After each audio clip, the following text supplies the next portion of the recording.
আজকের এই বৈঠক থেকে তিনি আরো বলছেন যে সুপ্রিম কোর্ট যোগ্য অযোগ্যদের তালিকা রাজ্যের হাতে তুলে দিক, নিশ্চিন্তে থাকুন, ভরসা রাখুন, যোগ্যদের চাকরি ঠিক করে নি, তারপর কাদের অযোগ্য বলা হয়েছে, কিসের ভিত্তিতে বলা হয়েছে তা জানতে চাইবো, তারপর তাদের নিয়ে আলাদা বৈঠক হবে।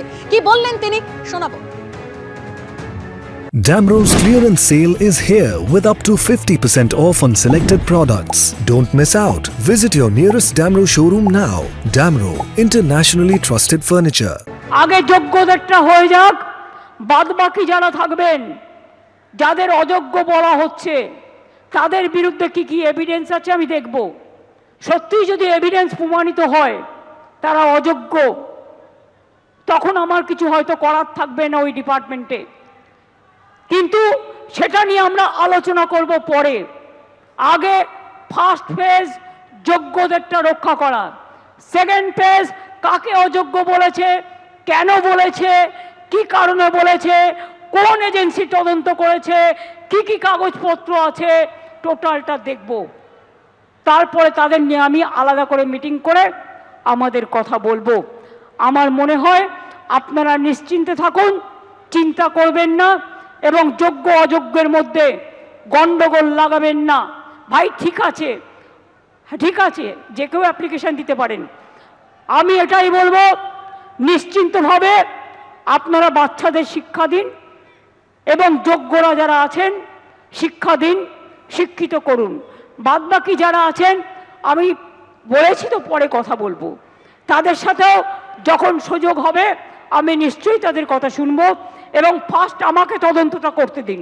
কারো চাকরি যাওয়াটা আমাদের ধর্ম নয়, চাকরি ফিরিয়ে দেওয়াটা, চাকরি করে দেওয়াটা আমাদের ধর্ম। অর্থাৎ মুখ্যমন্ত্রী মমতা বন্দ্যোপাধ্যায় আজকের এই বৈঠক থেকে যোগ্যদের যেরকম আশ্বস্ত করেছেন তার পাশাপাশি অযোগ্যদের উদ্দেশ্যেও বার্তা দিয়েছেন তিনি।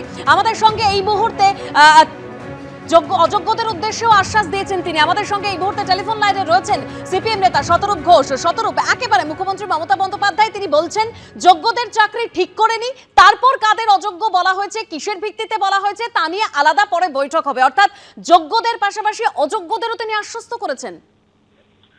এতে আমরা অবাক নই, কেননা এই অযোগ্যদের কাছ থেকে যেহেতু উনি এবং ওনার দল পয়সা খেয়ে বসে আছে, সেহেতু যে করেই হোক সেই অযোগ্যদের স্বার্থ ওনাকে রক্ষা করতেই হবে।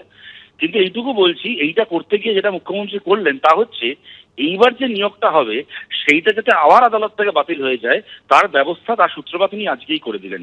এই যে উনি কথাটা বললেন যে অযোগ্যদেরকে আমি চাকরিতে রাখার ব্যবস্থা কোনোভাবে ঘুরিয়ে পেঁচিয়ে দেখে শুনে করব, এর আগের বারও এটা করতে গেছিলেন।